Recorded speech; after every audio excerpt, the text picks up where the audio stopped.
Hey guys, it's Robert Curtis. You can call me Chaplain Bob. I guess that's what I'm going to be.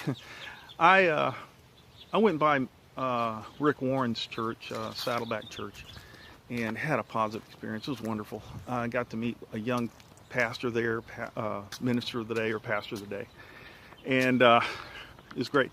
I know I got this Mariners church. I used to go to Mariners church, so they kicked me out.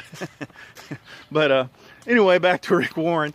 I invented this machine. It's called the Sharp and Go Mini a couple of years back, and it was a God thing. God gave me that. It's really not my machine. He gave me a vision. Actually, it came to me in a dream, and then the next day he gave me a vision on how to implement the dream. He gave me an idea, and then he gave me direction on how to complete the process in terms of building the Sharp and Go Mini.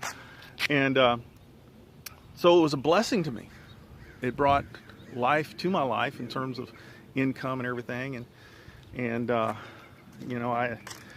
had a misdemeanor many years ago, 20 years ago, and church kind of kicked me out of because of it, I think. And they say that I like the concept of an open church, where, it's open. When I was in elementary school back in Texas, a little place called Cypress, Texas, they had this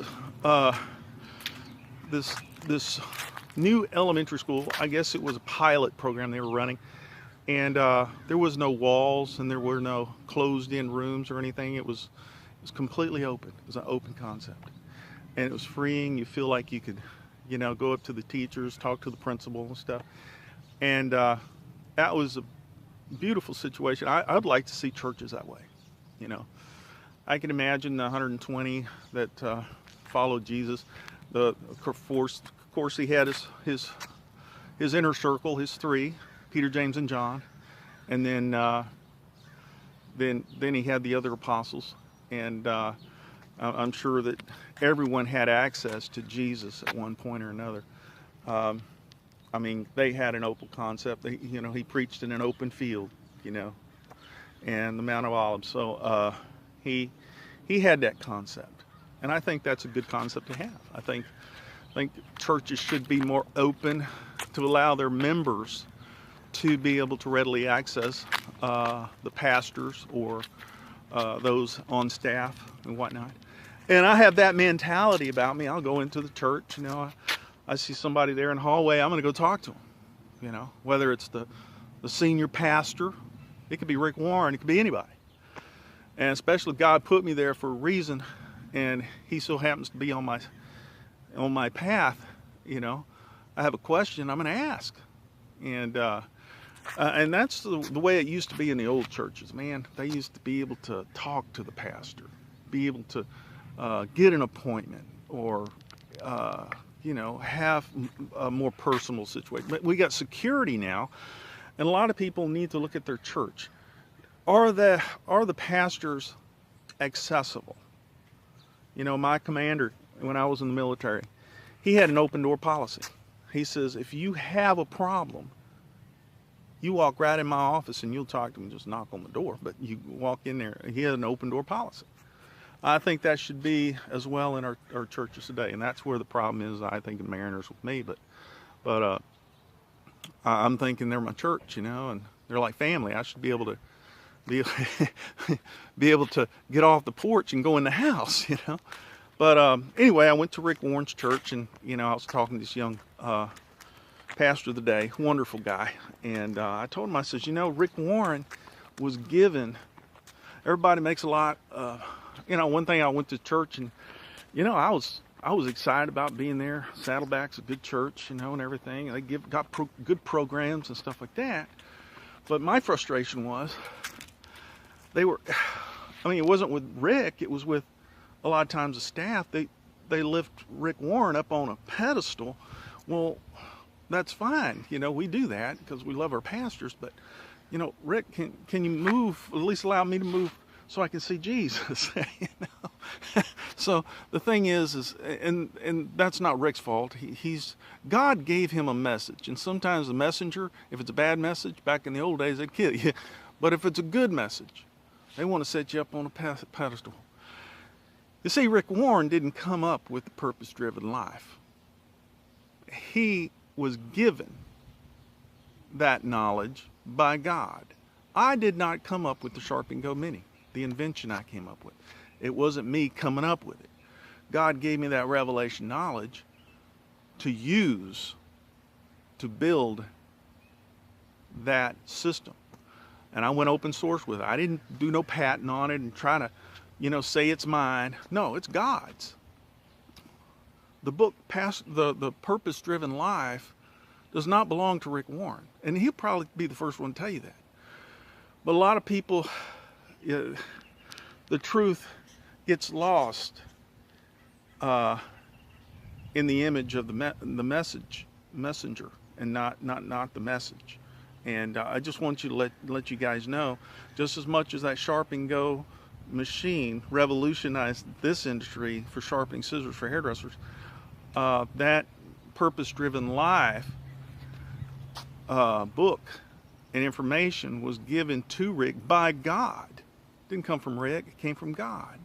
And it's the same thing with my machine. It's a revelation thing. I went open source with it. I says, this is how you build it. It's a radiator fan out of your car, blah, blah. I went completely open. People think, why are you doing that, Robert? I'm doing it because it's not mine to keep. It's God's to share. So, and that's the same thing with the Purpose-Driven Life. And about Rick Warren, yeah, he's a great leader, but he's not God, And your church, what you come through, you want to look at your church. Are they more security-driven? Or are they more grace-driven? Are they compassionate? Now, Rick Warren, I think he is compassionate because he lost his son. I have a mentally ill son that's 35. He was down here about the same time, just before the passing of Matthew. And so I have a special place in my heart for Rick, things that he's been through as a father. I understand. There doesn't even have to be words exchanged between us because there's an understanding there,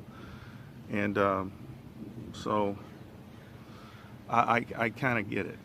But to let you guys know that a lot of times the people that are kicked out of salons, you might have wondered why, and or kicked out. Well, I'm a hairdresser. I work in salons and stuff. Or kicked out of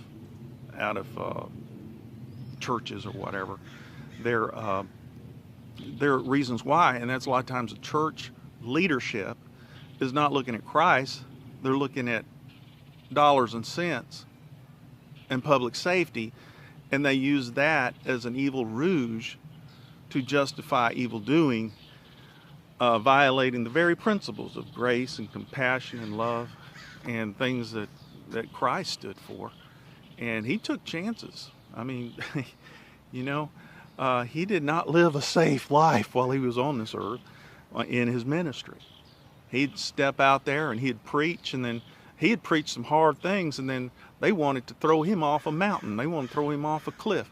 But it wasn't his time, so he walked right through the midst of those people that were going to do harm to him.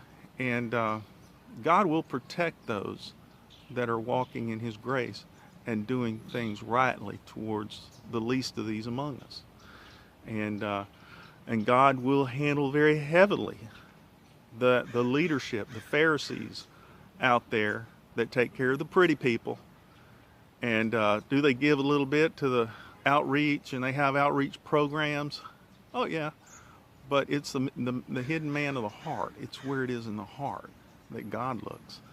And he says, unless your faith becomes greater than that of the Pharisees, you won't by no means enter therein, meaning in the kingdom way. So be aware. Watch your churches. Watch where are they going? What are they doing? And it's not just what they're preaching. All right. Now this is Chaplain Bob with Brother in the Lord. Y'all be safe out there.